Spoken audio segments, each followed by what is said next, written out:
निरंतर नाट्य संस्था भोपाल की 2 वर्षों के शोध पर आधारित भारत में योग की उत्पत्ति की पहली कहानी पर आधारित नाटक आदि योगी की नवीन प्रस्तुति 21 जून 2026 को सुबह 8:30 AM पर LNCT विश्वविद्यालय के सभागृह में की गई। प्रस्तुति की अवधि 1 घंटे थी।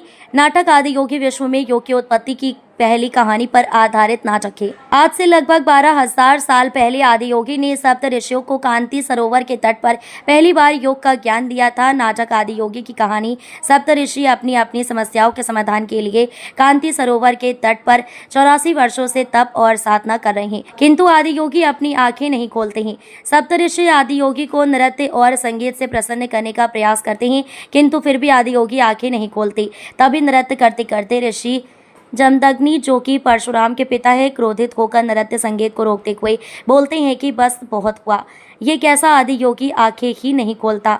तभी उनके पास खड़े हुए वशिष्ठ मुनि कहते हैं, जमदग्नि आवेश मत दिखाओ, अपने तप से सिद्धि पाई किंतु शांति नहीं। सप्त ऋषि अपनी अपनी बात कहते हैं, एक दूसरे को शांति सरोवर के तट पर रुके रहने के लिए प्रेरित करते हैं। तभी वशिष्ठ, जो कि राम और विश्वामित्र के गुरु हैं, बोलते हैं, आदि योगी मैंने 1000 शास्त्र पढ़े तो यज्ञ किए, फिर भी मन अशांत, कृपया मार्ग दिखाई। लगभग 10 मिनट के इस दृश्य के उपरांत आदि योगी धीरे धीरे आंखें खोलते हैं और सप्त ऋषियों की ओर देखते हुए बोलते हैं, मनुष्य की एक ही समस्या है, खंडित होना। वह स्वयं को मन मानता है, शरीर मानता है, किंतु वह जानता नहीं वह कौन है। मैं तुम्हें योग का ज्ञान दूंगा, योग करते जुड़ना स्वयं से। सृष्टि मैं तुम्हें इस खंड से संपूर्ण को जोड़ूंगा। सप्तऋषि आदि योगी के समक्ष अपनी अपनी समस्याएं रखते हैं। कोई अत्यधिक ज्ञान से पीड़ित है, कोई अपनी न्यायप्रियता के कारण पीड़ित है, कोई अपने क्रोध से पीड़ित है, कोई अपने दुख से पीड़ित है। सभी सप्त ऋषि अलग अलग दुखों से पीड़ित, सब अपनी अपनी पीड़ाएं, अपनी अपनी सेवाएं आदि योगी के समक्ष रखते हैं। आदि योगी प्रत्येक ऋषि से समस्याएं सुनकर योग के अलग अलग सप्त मार्ग से उन्हें उनकी समस्या का समाधान बताते हैं।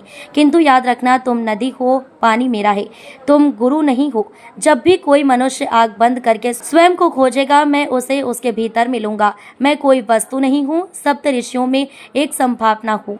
मैं ही शिव हूँ, जो नहीं है वही मैं हूँ। इस संवाद के साथ नाटक का अंत होता है। विश्व में योग की उत्पत्ति की पहली कहानी पर आधारित नाटक आदि योगी की भारत के योग एवं रंगमंच के इतिहास की ये पहली प्रस्तुति थी।